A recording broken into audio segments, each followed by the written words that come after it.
A very good morning to all of you. I am Dr. Ranjita and you all are welcome to Study IQ. आज के इस lecture में हम लोग पढ़ने जा रहे हैं क्लास 10 साइंस एनसीईआरटी के चैप्टर नंबर 6 के बारे में। इस चैप्टर में हम लोग लाइफ प्रोसेसेस के बारे में बात करेंगे। अगर आपका कोई स्पेसिफिक सवाल है तो आप मुझे ईमेल कर सकते हैं इस ईमेल एड्रेस पर। This is my Instagram link और ये मेरा टेलीग्राम चैनल का लिंक है। इस चैप्टर से जुड़े हुए पीडीएफ को डाउनलोड करने के लिए आप इस टेलीग्राम चैनल को ज्वाइन कर सकते हैं। अगर आप चाहते हैं क्लास 6, 7, 8 और 9 साइंस एनसीईआरटी के लेक्चर्स को भी देखना तो उन सब के लिंक्स भी इसी टेलीग्राम चैनल पर दिए गए हैं। अगर जब आप मेरा टेलीग्राम चैनल ज्वाइन करें तो कृपया लिंक में मेरे नाम की स्पेलिंग ज़रूर चेक कर लें। This is only one Telegram channel which I am having. इस चैप्टर में हम लोग बात करने जा रहे हैं लाइफ प्रोसेस के बारे में।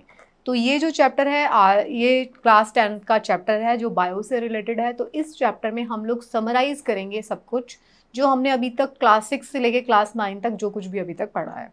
इस चैप्टर में हम लोग बात करेंगे हमारे सिस्टम्स के बारे में, बॉडी के सिस्टम्स के बारे में, रेस्पिरेटरी सिस्टम के बारे में, सर्कुलेटरी सिस्टम के बारे में, अलग अलग तरीके के सिस्टम्स के बारे में हम लोग बात करेंगे। हम बात करेंगे कि किस तरीके से यूनिसेल्युलर और मल्टी सेल्युलर ऑर्गेनिजम्स अलग अलग तरीके से फंक्शन करते हैं, किस तरीके से प्लांट्स और एनिमल्स जो हैं वो अलग अलग तरीके से फंक्शन करते हैं। तो ये जो चैप्टर है ये एक तरीके से कल्मिनेशन है जो हमने अब तक भी पढ़ा है। तो इस चैप्टर में जहाँ जहाँ पे रेफरेंस होंगी मैं आपको बताती जाऊँगी कि डिटेल जो है आपको पर्टिकुलर चैप्टर से पढ़ना होगा, रेफ़र करना होगा। So let's start. तो ओके, अगर हम ये बात करते हैं कि हम जिंदा हैं या नहीं हैं, तो हम कैसे कहते हैं कि हम जिंदा हैं, या कोई भी जीव जो है जिसको हम जिंदा चीज़ कहते हैं उसको हम किस बेसिस पे कहते हैं कि वो जिंदा है। हम उसमें देखते हैं कि वो कुछ मूवमेंट शो कर रहा है, जैसे डॉग रन करते हैं, गाय जो है खाना खा रही है अपना, वो किसी तरीके की मूवमेंट शो कर रहा है, वो सांस ले रहा है, वो अपने साइज़ में बढ़ रहा है, उसके अंदर एक्टिविटी हो रही है। तो इस तरीके की चीज़ों को देखकर हम बताते हैं कि भाई कोई जो है ज़िंदा है, कोई एक जो ऑर्गेनिज्म है वो ज़िंदा है। हम ब्रीदिंग को देखते हैं, हम उसकी ग्रोथ को देखते हैं, हम देखते हैं कि अगर प्लांट्स के बारे में बात करते हैं तो हम देखते हैं कि वो ग्रीन कलर के हैं, वो फोटोसिंथेसिस कर रहे हैं। हम ये सारी चीज़ों के बारे में बात करते हैं। तो जो ये सारी की सारी चीज़ें होती हैं like growth, breathing, movement, photosynthesis, ये सारी की सारी क्या चीज़ सिग्निफिकेंस, ये सारी की सारी सिग्निफाई करती है किसी एक ऑर्गेनिज्म के लिविंग होने के लिए, कि वो अगर वो प्लांट है तो वो ज़िंदा है, अगर वो लिविंग बीइंग है तो वो ज़िंदा है। लेकिन कुछ केसेस में ऐसा होता है कि कुछ प्लांट्स जो होते हैं जिनके पास क्लोरोफिल नहीं होता, वो ज़रूरी नहीं है वो फोटोसिंथेसिस कर रहे हैं या मूवमेंट कर रहे हैं। बहुत सारे इस तरीके के ऑर्गेनिजम्स होते हैं जो कि मूवमेंट शो नहीं करते, वो बहुत बहुत लंबे लंबे टाइम तक जो है वो हिबरनेशन में चले जाते हैं या फिर अपनी बॉडी की मूवमेंट्स को स्टॉप कर देते हैं। सब कुछ इस तरीके के ऑर्गेनिजम्स भी होते हैं जो ब्रीदिंग के वक्त भी आपको ब्रीद करते हुए दिखाई नहीं देंगे। तो इसका मतलब ये नहीं है कि वो जिंदा है। तो these are not the only parameters जो कि बताते हैं हमको कि वो कोई ऑर्गेनिज्म जिंदा हो सकता है या नहीं हो सकता। तो विजिबल मूवमेंट्स ठीक है, विजिबल मूवमेंट जो है as a defining character of life is not enough, ये इनफ नहीं है। इसके सिवा भी बहुत सारे मूवमेंट्स होते हैं जो कि एक ऑर्गेनिज्म को बताते हैं कि वो एक ऑर्गेनिज्म जिंदा है। Movements are over very small scale will be visible with naked eye movements, जैसे कि इनविजिबल मस्कुलर मूवमेंट जो होती है वो हमें कहीं नहीं दिखाई देती है, मॉलिक्यूलर मूवमेंट जो है वो हमें कभी दिखाई नहीं देगी। डाइजेशन अगर हमारी बॉडी के अंदर हो रहा है वो आपको दिखाई नहीं देगा, अंदर जो सेल्स के अंदर जो मूवमेंट होगी वो आपको कभी दिखाई नहीं देगी। तो इसका मतलब ये नहीं है कि अगर कोई ऑर्गेनिज्म मूवमेंट शो नहीं कर रहा है तो वो जिंदा नहीं है, तो वो उसके मूवमेंट शो किए बिना भी जिंदा हो सकता है। एक चीज़ है अबाउट द वायरस। हम वायरस एक तरीके के ऐसे living organisms, semi living organisms हैं जो कि जब तक किसी बॉडी के अंदर एंटर नहीं करते तब तक वो एक नॉन लिविंग एंटिटी, एक पत्थर की तरह पड़े रहते हैं बाहर। जैसे ही वो बॉडी के अंदर एंटर करते हैं, किसी लिविंग ऑर्गेनिज्म की बॉडी के अंदर एंटर करते हैं, उसी के बाद वो उसी की सेल्स को यूज़ करके आगे मल्टीप्लाई करते हैं। तो वायरस जो होते हैं, वायरस जो है they do not show any molecular movements also, वो मॉलिक्यूलर मूवमेंट भी शो नहीं करते। And that is partly why there is a controversy about whether they are truly alive और नॉट। इसीलिए वायरस के बारे में हमेशा डिबेट चलता है कि वायरस जो है उसको हम पूरी तरह से ज़िंदा बोलें या मरा हुआ बोलें, तो ज़िंदा कहें हम उसको या ना कहें। फिर बात करेंगे अब हम कि मॉलिक्यूलर मूवमेंट जो है हमारी लाइफ के लिए क्यों ज़रूरी है। हमने पहले वाली क्लासेस में देखा है कि वेल ऑर्गेनाइज स्ट्रक्चर्स होता है टिश्यू का, सेल्स का, अलग अलग तरीके की सेल्स होती हैं, वो मिलके टिश्यू बनाती हैं, टिश्यू जो होते हैं वो ऑर्गन्स बनाते हैं। हमने ये सारी की सारी बातें की थी।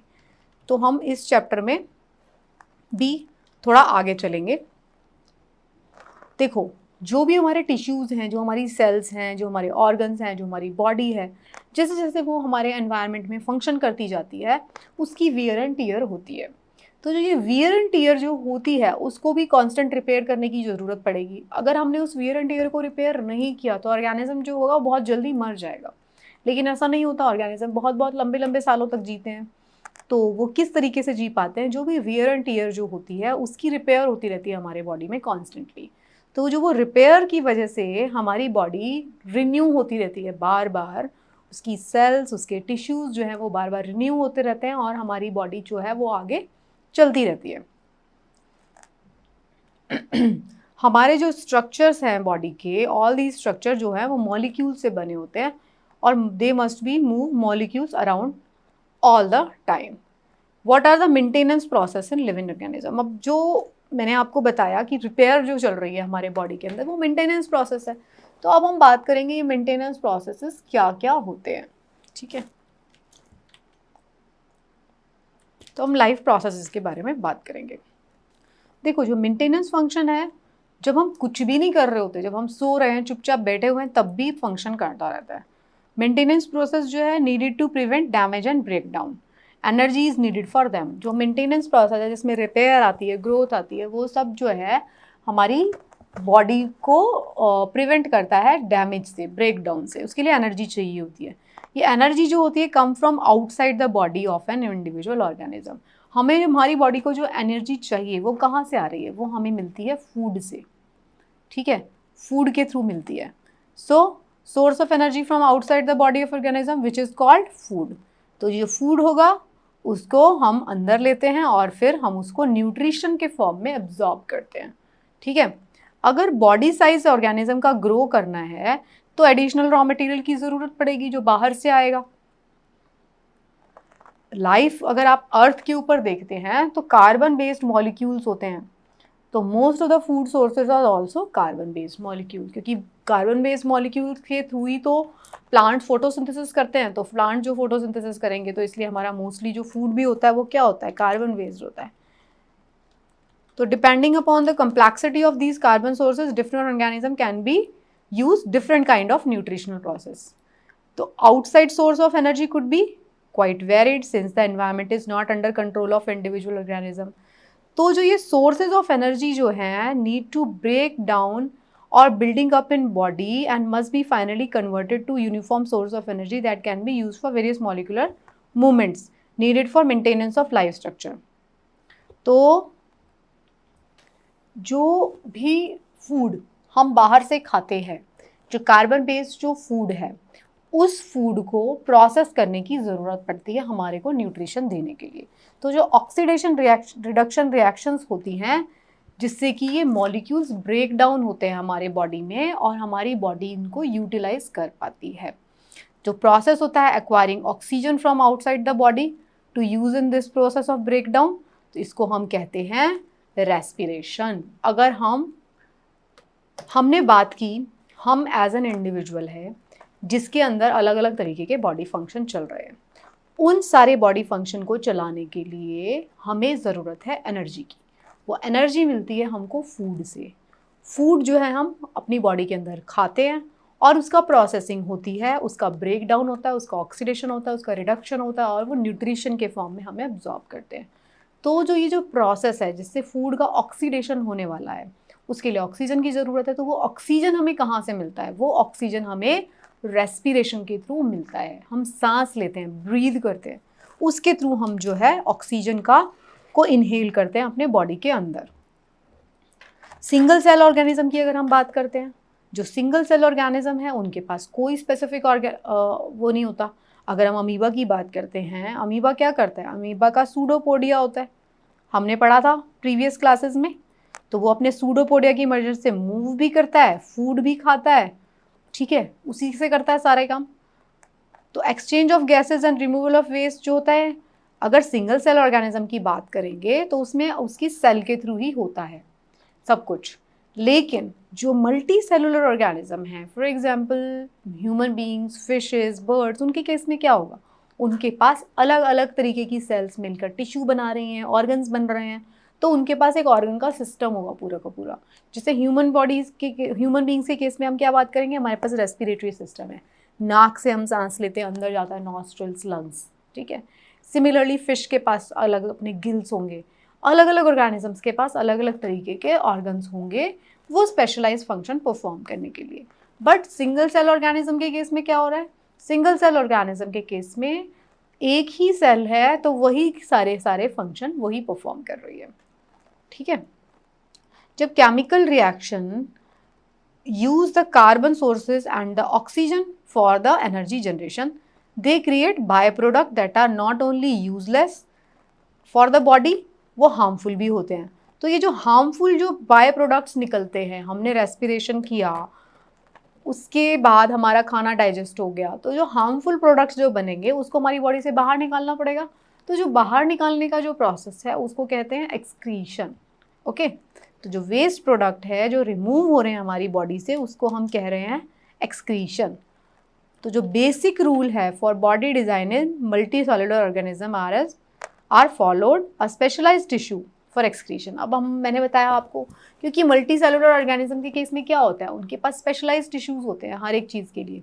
उनका जो एक्सक्रीशन वो अलग तरीके के ऑर्गन सिस्टम करते हैं, ब्रीदिंग अलग तरीके के ऑर्गन सिस्टम कर रहा है, डाइजेशन अलग तरीके का कर रहा है, सर्कुलेट अलग तरीके से हो रहा है, नर्वस सिस्टम अलग काम करता है। तो हमारे पास जो हायर ऑर्गेनिजम्स होते हैं उनके पास अलग अलग क्या होता है, बॉडी सिस्टम डेवलप हुआ होता है जिससे कि अलग अलग फंक्शंस परफॉर्म किए जाते हैं। So this is what I want to tell you, okay.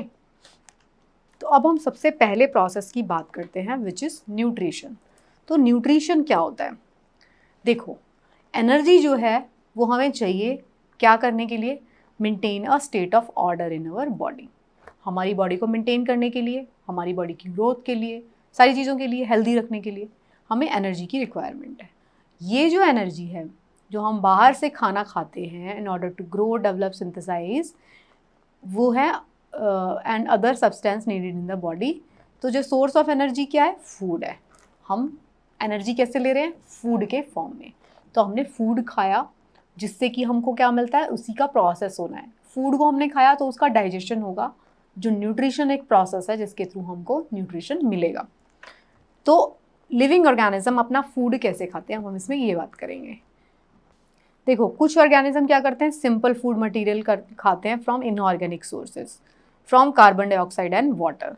तो ये जो ऑर्गेनिजम्स होते हैं इनको हम क्या कहते हैं, ऑटोट्रॉप्स, जो कि कार्बन डाइऑक्साइड और वाटर को यूज़ करके खाना बनाते हैं, उनको हम कहते हैं ऑटोट्रॉप्स। ये ग्रीन प्लांट्स और बैक्टीरियाज आते हैं उसके अंदर कुछ। तो ये जो ऑर्गेनिज्म हैं ये कॉम्प्लेक्स सब्सटेंस को यूटिलाइज करते हैं। These complex substances have to be broken down in simple one before they can use for upkeep and growth of body. To achieve this, organism use biocatalyst called enzymes. Enzymes का use करते हैं हम, complex substance बना दिया, food ने खाना बना, वो plant ने food बना दिया, तो वो जो fluid है उसको break down करने के लिए हमारे body के अंदर enzymes की ज़रूरत होती है। तो जो हीट्रोट्रॉप्स हैं वो सर्वाइव करते हैं डिपेंडिंग ऑन डायरेक्टली और इनडायरेक्टली, किसके ऊपर डिपेंड करते हैं, ऑटोट्रॉप्स के ऊपर। ये बात हम बहुत पहले भी कर चुके हैं। जितने भी ऑटोट्रॉप्स हैं वो अपना खाना बना रहे हैं CO2 plus water plus sunlight plus chlorophyll, इन सारी चीज़ों से मिलके बना रहे हैं खाना। हमें खाना बना दिया, अब इनके ऊपर डिपेंड करेंगे primary consumer, secondary consumer, tertiary consumer. तो अल्टीमेटली सबके सब किसके ऊपर डिपेंड कर रहे हैं, ऑटोट्रॉप्स के ऊपर। तो हीट्रोट्रॉप्स जो हैं अब अल्टीमेटली किसके ऊपर डिपेंडेंट है, ऑटोट्रॉप्स के ऊपर। तो ऑटोट्रॉपिक न्यूट्रिशन कैसे होता है, carbon and energy requirement of autotrophic organism are fulfilled by photosynthesis. इसमें क्या हो रहा है, इस प्रोसेस में हो रहा है autotroph take substance outside and convert them into energy. ये सारा का सारा सब्सटेंस लेके उसको एनर्जी में कन्वर्ट कर देते हैं। Carbohydrates are utilised for providing energy to the plant. देखो ये क्या करते हैं, ऑटोट्रॉप्स क्या कर रहे हैं ultimately, autotrophs carbon dioxide, water, sunlight की प्रेजेंस में क्या बना रहे हैं, कार्बोहाइड्रेट्स की फॉर्मेशन कर रहे हैं, C6H12O6 कार्बोहाइड्रेट्स। ठीक है, कार्बोहाइड्रेट्स को बना रहे हैं। ये जो कार्बोहाइड्रेट्स हैं इनको प्लांट खुद भी यूटिलाइज करते हैं अपने न्यूट्रिशन के लिए, और बाकी के जितने भी ऑर्गेनिजम्स हैं वो भी उसको खाते हैं, उन्हीं कार्बोहाइड्रेट्स को। तो ये जो कार्बोहाइड्रेट्स हैं which are not use immediately, वो किस फॉर्म में स्टोर होते हैं, वो स्टार्च के फॉर्म में स्टोर हो जाते हैं प्लांट्स के अंदर। हमारी बॉडी के अंदर अगर मान लीजिए ग्लूकोज हम इमीडिएटली यूज़ नहीं कर पाते तो किस फॉर्म में स्टोर होता है, ग्लाइकोजन के फॉर्म में। मैंने आपको पहले भी बताया था। प्लांट्स में कैसे स्टोर होता है, स्टार्च के फॉर्म में, और एनिमल्स में कैसे स्टोर होता है, ग्लाइकोजन के फॉर्म में। ठीक है, ये आप जानते हैं। तो ये जो फूड जो एक्सेस में हुआ वो यूटिलाइज नहीं होगा तो प्लांट्स में स्टोर हो जाता है स्टार्च के फॉर्म में। देखो यहाँ पे लिखा भी हुआ है, ग्लाइकोजन जो है हमारी बॉडी में भी सिमिलर मैनर में स्टोर हो जाता है। तो ऑटोट्रॉप्स क्या करते हैं, इनऑर्गेनिक सब्सटेंस को यूज करके कॉम्प्लेक्स हाई एनर्जी कार्बोहाइड्रेट्स बना दिया, ये बन गया शुगर्स, प्लांट्स ने बना दी।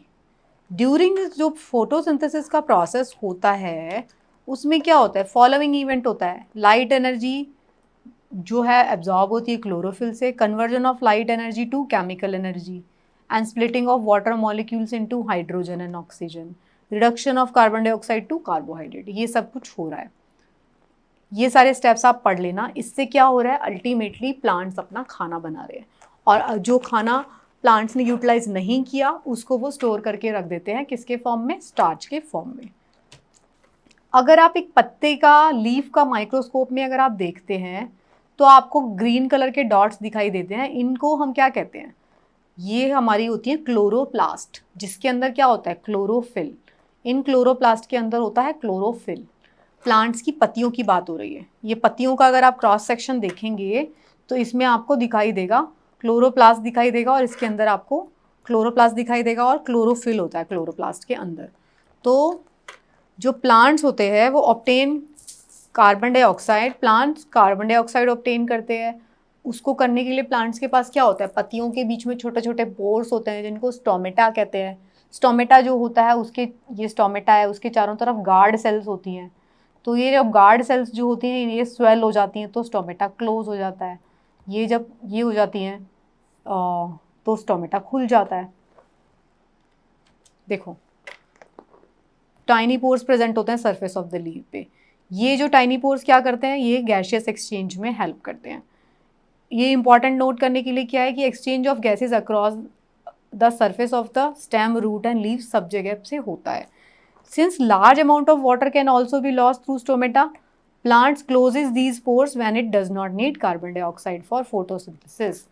तो क्योंकि स्टोमेटा से वाटर लॉस भी होता है, तो जब फोटोसिंथेसिस नहीं हो रहा है तो स्टोमेटा बंद हो जाता है। Opening and closing of pores is a function of guard cell. Guard cell उसको प्रोटेक्ट करते हैं। तो guard cell swell when water flows into them and causing the stomata to open.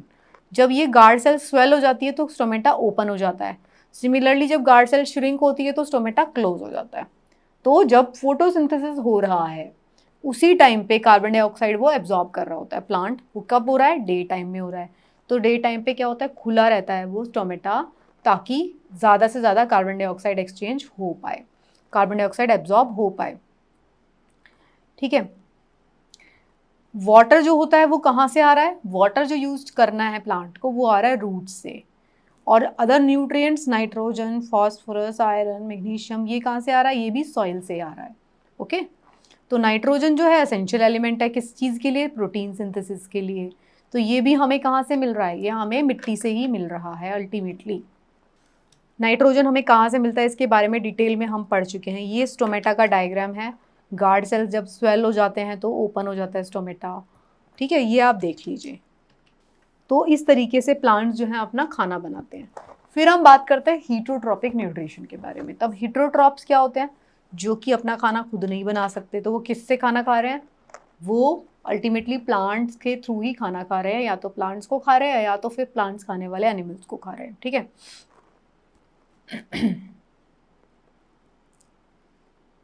देखो, हीटरोट्रॉपिक न्यूट्रिशन उसके ऊपर डिपेंड करेगा कि उसका फूड क्या है।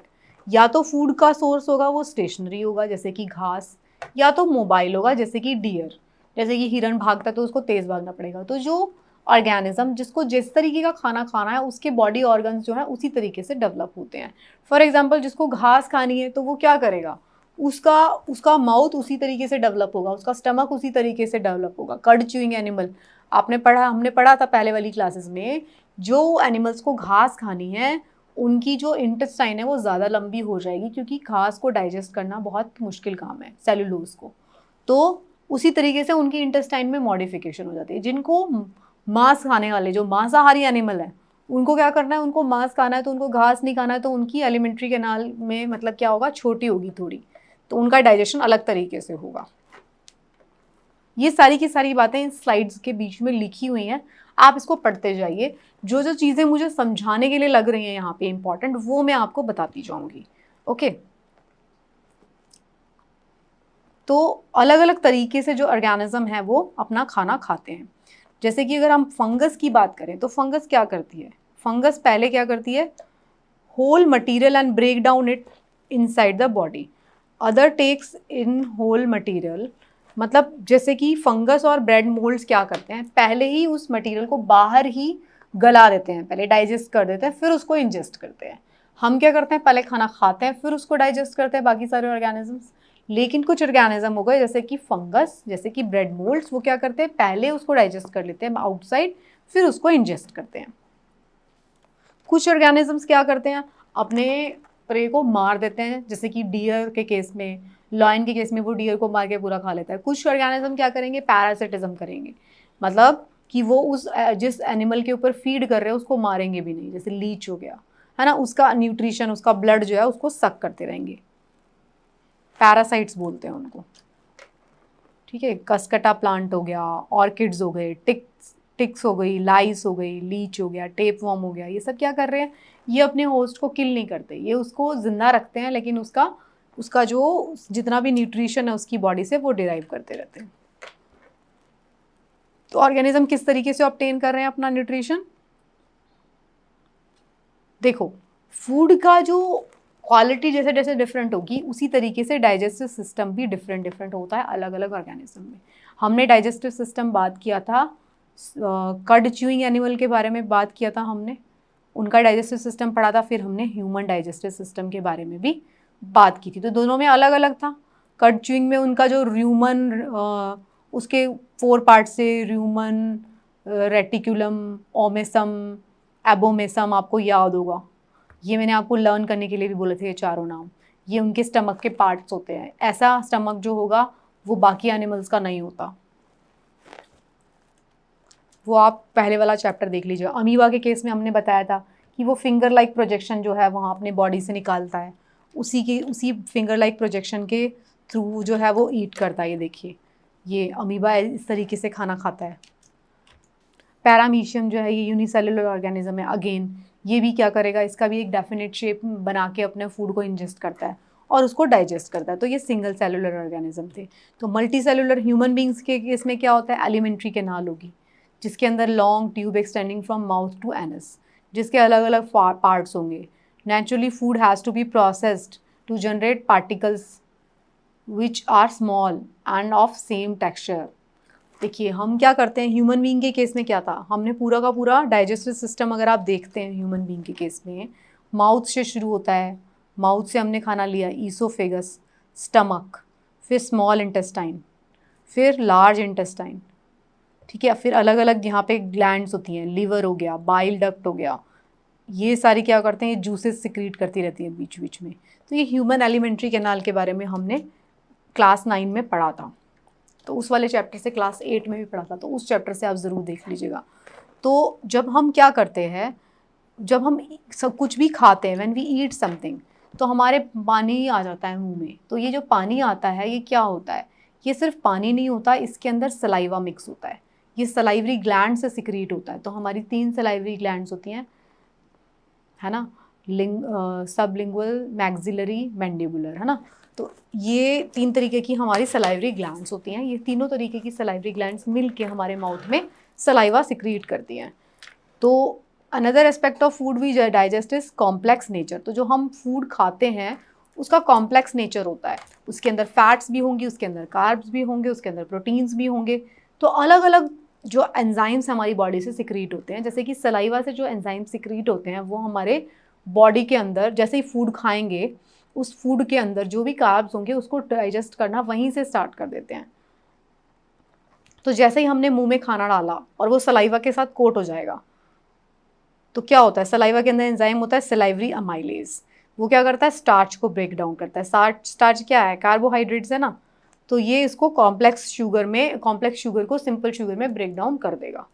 तो सबसे पहला डाइजेशन कहाँ से स्टार्ट हो गया, मुंह से। तो डाइजेशन, अगर आपको ये क्वेश्चन मिलता है कि डाइजेशन प्रोसेस कहाँ से स्टार्ट होता है, तो डाइजेशन स्टार्ट्स फ्रॉम माउथ। तो माउथ से डाइजेशन स्टार्ट हो जाता है। तो सबसे पहला डाइजेशन जो स्टार्ट होता है वो माउथ से स्टार्ट होता है, which is by the salivary amylase. तो सलाइवरी अमाइलेज पहला उस पर एक्ट करेगा। फिर जो ये फूड होगा ये मिक्स हो जाएगा थॉरोली विद सलाइवा, और ये जो होगा मस्कुलर जो टंग है वो उसको पुश कर देगी, कहाँ पर, ईसोफेगस के थ्रू स्टमक में पहुंच जाएगा। तो ये जो होगा, it is necessary to move the food in a regulated manner along the digestive tube so that it can be processed. फिर ये कहाँ पहुंच गया, जो लाइनिंग होगी कैनाल की has muscles that contract rhythmically in order to push the food forward. अब क्या होगा, ये जो पेरिस्टाल्टिक जो मूवमेंट्स होती हैं occur all along the gut, from mouth the food is taken to the stomach. वो पेरिस्टाल्टिक मूवमेंट भी चल रही है और स्टमक के अंदर वो चला गया थ्रू ईसोफेगस, ईसोफेगस के अंदर होते हुए स्टमक में चला गया। तो स्टमक क्या है, हमारा लार्ज ऑर्गन है which expand when food enters it. जो muscular wall of the stomach है help in mixing the food thoroughly with the more digestive juices. तो स्टमक के अंदर डाइजेस्टिव जूसेस रिलीज होते हैं, हाइड्रोक्लोरिक एसिड रिलीज हो रहा है। तो जो digestion function take place by gastric glands present here. Gastric glands present है स्टमक में, स्टमक की वॉल में। तो यहाँ से हाइड्रोक्लोरिक एसिड रिलीज होता है, a protein digesting enzyme called pepsin and mucus, ये सब कुछ यहाँ पे रिलीज होता है। प्रोटीन डाइजेस्टिव एंजाइम रिलीज होता है, हाइड्रोक्लोरिक एसिड रिलीज होता है और म्यूकस रिलीज होता है। म्यूकस किस लिए, म्यूकस हमारी लाइनिंग की, स्टमक की लाइनिंग को प्रोटेक्ट करने के लिए हाइड्रोक्लोरिक एसिड से। ठीक है, जो हाइड्रोक्लोरिक एसिड है ये एसिडिक मीडियम क्रिएट कर देता है स्टमक के अंदर। उससे क्या होगा, एंजाइम जो पेप्सिन एंजाइम है उसका एक्शन बढ़ जाएगा। म्यूकस क्या करेगा, प्रोटेक्ट करेगा, एसिड के अटैक से हमारे स्टमक को प्रोटेक्ट करेगा। जो the exit of food from stomach is regulated bye sphincter muscle which releases into the small amount into small intestine. तो ये जो जैसे ही फूड स्टमक के अंदर डाइजेस्ट हो गया तो फिर वो कहाँ चला जाएगा, स्मॉल इंटेस्टाइन में। तो जहाँ स्टमक से फूड एंटर करता है स्मॉल इंटेस्टाइन में, स्मॉल इंटेस्टाइन क्या है, longest part of the alimentary canal है, वो फिट होती है इनटू अ कॉम्पैक्ट स्पेस। तो वहाँ से निकल के फूड कहाँ पहुँच जाता है, स्मॉल इंटेस्टाइन में। तो जो स्मॉल इंटेस्टाइन है वो अलग अलग एनिमल में अलग अलग लेंथ की होती है। मैंने आपको बताया जो हर्बीवोरस हैं उनके अंदर लंबी होगी स्मॉल इंटेस्टाइन, क्योंकि उनको सेलुलोज को डाइजेस्ट करना है, और मीट डाइजेस्टिंग वाले एनिमल्स के अंदर छोटी होगी स्मॉल इंटेस्टाइन। ओके, जो स्मॉल इंटेस्टाइन है यहाँ पे क्या हो रहा है, कंप्लीट डाइजेशन ऑफ किस किस का, कार्बोहाइड्रेट्स का, प्रोटीन्स का और फैट्स का, तीनों का हो रहा है यहाँ पे कंप्लीट डाइजेशन। और यहाँ पे क्या आ रहा है, receive the secretion of liver and pancreas. Liver और पैनक्रियाज जो हमारे ऑर्गन्स हैं, ये देखिए आपने देखा है यहाँ पे ये लिवर है और यहीं पे कहीं पे ये पैंक्रियाज है। तो लिवर और पैंक्रियाज के जो सिक्रीशन है वो भी स्मॉल इंटेस्टाइन में ही आते हैं और वो क्या करते हैं, वो हेल्प कर रहे हैं डाइजेशन में। The food coming from stomach is acidic. अब जो फूड स्टमक से आया है वो एसिडिक है and has to be made alkaline for pancreatic enzyme to act. तो जो बाइल जूस आता है, देखिए ये बड़ी इंपॉर्टेंट बात है यहाँ पर। अब फूड जो था स्टमक के अंदर था तो उसको एसिडिक बनना था क्योंकि पेप्सिन एक्ट कर पाए वहाँ पे। तो वो वहाँ पे हाइड्रोक्लोरिक एसिड रिलीज होता है। अब जो स्टमक से आया फूड इंटेस्टाइन में, अब इस फूड को क्या होना चाहिए, अल्कलाइन होना चाहिए। क्यों? क्योंकि वहाँ पर अब पैनक्रियाटिक एंजाइम को एक्ट करना है। तो इसको अल्कलाइन बनाने के लिए बाइल जूस रिलीज होता है। कहाँ से? गॉल ब्लैडर से। Bile juice from the liver accomplish this in addition to acting on fat। तो जो बाइल जूस जो रिलीज होता है वो फैट के ऊपर तो करता ही है डाइजेशन का काम, साथ में क्या काम कर रहा है, साथ में वो अल्कलाइन बना रहा है जो फूड हमारे इंटेस्टाइन में पहुंच गया। तो this thing is very important to understand. जो फैट्स हैं जो प्रेजेंट होते हैं इंटेस्टाइन में बड़े बड़े ग्लोब्यूल्स के फॉर्म में, तो उसमें उसके ऊपर एंजाइम एक्ट नहीं कर सकते। तो जो बाइल है, bile salt break them down into small globules. तो जो बाइल जूस जो जा रहा है वो उस फैट के ग्लोब्यूल्स को भी छोटे छोटे इसमें टुकड़ों में तोड़ देता है। जैसा कि सोप का एक्शन होता है ना इमल्सिफिकेशन का, बिल्कुल वैसा ही एक्शन है ये। जो पैंक्रियाज है secrete pancreatic juices which contain enzyme trypsin for digestion of proteins and lipase for breakdown of emulsifying fat. तो यहाँ से ट्रिप्सिन रिलीज हो रहा है और लाइपेज रिलीज हो रहा है। तो ट्रिप्सिन क्या कर रहा है? ट्रिप्सिन एक्ट कर रहा है प्रोटीन्स के ऊपर, प्रोटीन डाइजेशन में, और लाइपेज एक्ट कर रहा है फैट्स के ऊपर। उससे पहले हमने क्या पढ़ा था? उससे पहले हमने पढ़ा था सलाइवरी अमाइलेज पढ़ा था माउथ में सलाइवा से, जो कि किसके ऊपर एक्ट कर रहा था? स्टार्च के ऊपर। फिर हमने पढ़ा था पैप्सिन। अब हम किसकी बात कर रहे हैं? हम ट्रिप्सिन की बात कर रहे हैं और लाइपेज की बात कर रहे हैं। हम स्मॉल इंटेस्टाइन के अंदर हैं अभी, फिर ठीक है। फिर क्या हो रहा है?